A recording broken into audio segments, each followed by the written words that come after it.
Let me ask you something specific. Have you noticed that motivation doesn't disappear all at once? It doesn't vanish in a single second. It fades, like a battery that slowly loses its charge, until one day you press the button and nothing happens. And what's scary is this. Most people think this is the end. They think they've lost their drive. They think they've become lazy. But I want you to listen very closely to this next part, because it changes everything. Your brain is not broken, and you are not lazy. Your system is quietly shutting down to survive. Stay with me, because once you see why this happens inside your biology, you stop fighting yourself. And when you stop fighting, the energy finally starts to come back. Look around you. Everywhere you look, you hear the same loud advice. Be consistent, push through the pain, just get it done. But no one talks about how heavy modern life actually is. We treat our brains like computers that never need to be rebooted. Think about your phone. What happens when you leave 50 apps open in the background? It slows down, it heats up, the battery dies in 2 hours. Now, think about your mind. Too many decisions, too much information, too many mental tabs left open. The text you forgot to reply to, the career path you're unsure about, the constant comparison on social media. These aren't just thoughts, they are energy leaks. So when motivation fades, you don't just feel tired physically, you feel a deep, heavy exhaustion. And then comes the guilt. You look at your uncompleted tasks and you feel ashamed, like something is wrong with your character. But this isn't a character flaw. This is overload. Your brain has one main job. It is not to make you rich. It is not to make you famous. Its job is to keep you safe. Your brain is constantly monitoring your energy levels, and when the mental load stays too high for too long, your brain sees a threat. It thinks, we are burning fuel too fast. We are in danger. I need to stop this. So, it switches modes. It shifts from growth mode into protection mode. Think about the emergency brake in a car. You are pressing the gas pedal, trying to force motivation, but your brain is pulling the emergency brake, trying to save you from crashing. The result is friction, burnout, and you going nowhere. Have you ever come home, sat down for just 5 minutes, and suddenly felt like you couldn't move? That's not laziness. That is your protection mode kicking in. It's your brain saying, I am cutting the power to the engines. We are done for today. This is the moment most people get wrong. They try to force the motivation back. They yell at themselves. But you cannot force a system that is trying to protect you.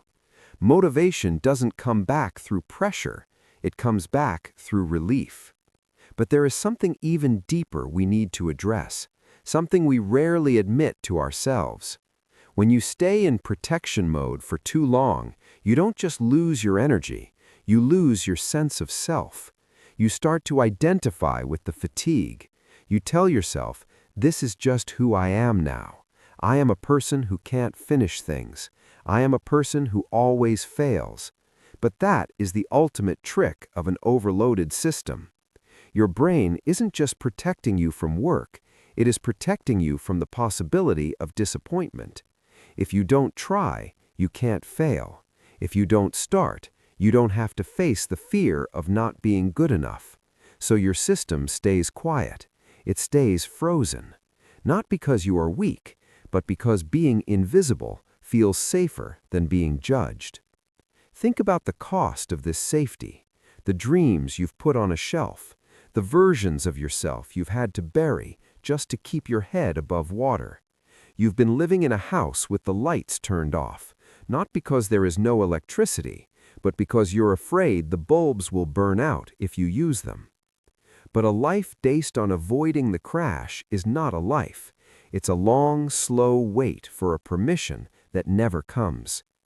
You don't need to wait for the world to become easier before you can breathe, and you don't need to wait until you are fixed to start moving. You just need to change the signal you are sending to your nervous system.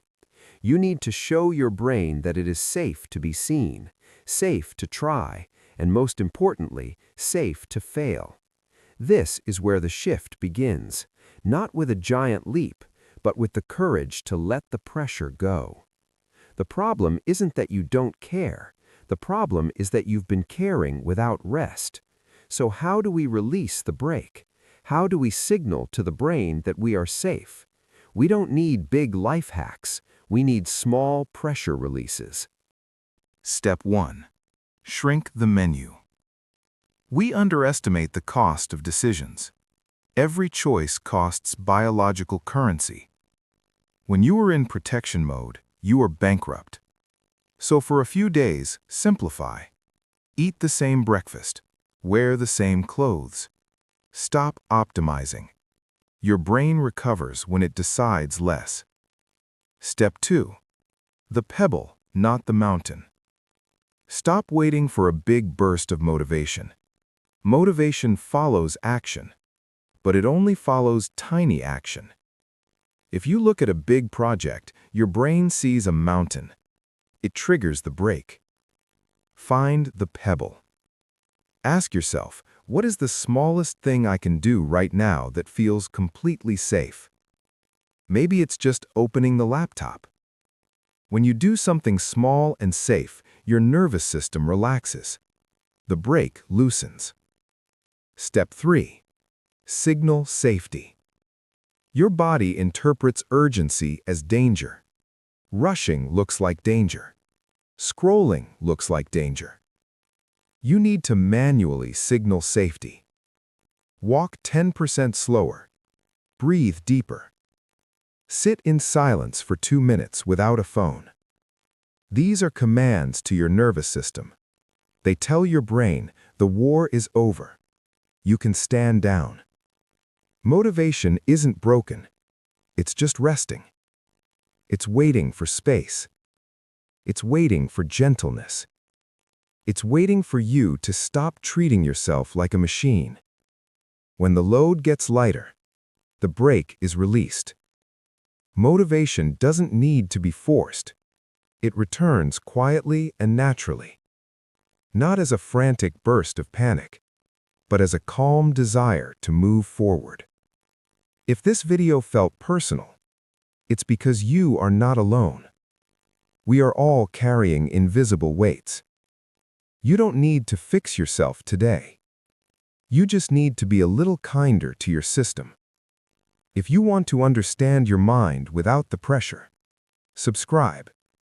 And tell me in the comments below, what is one thing you can stop doing today to make your load a little lighter?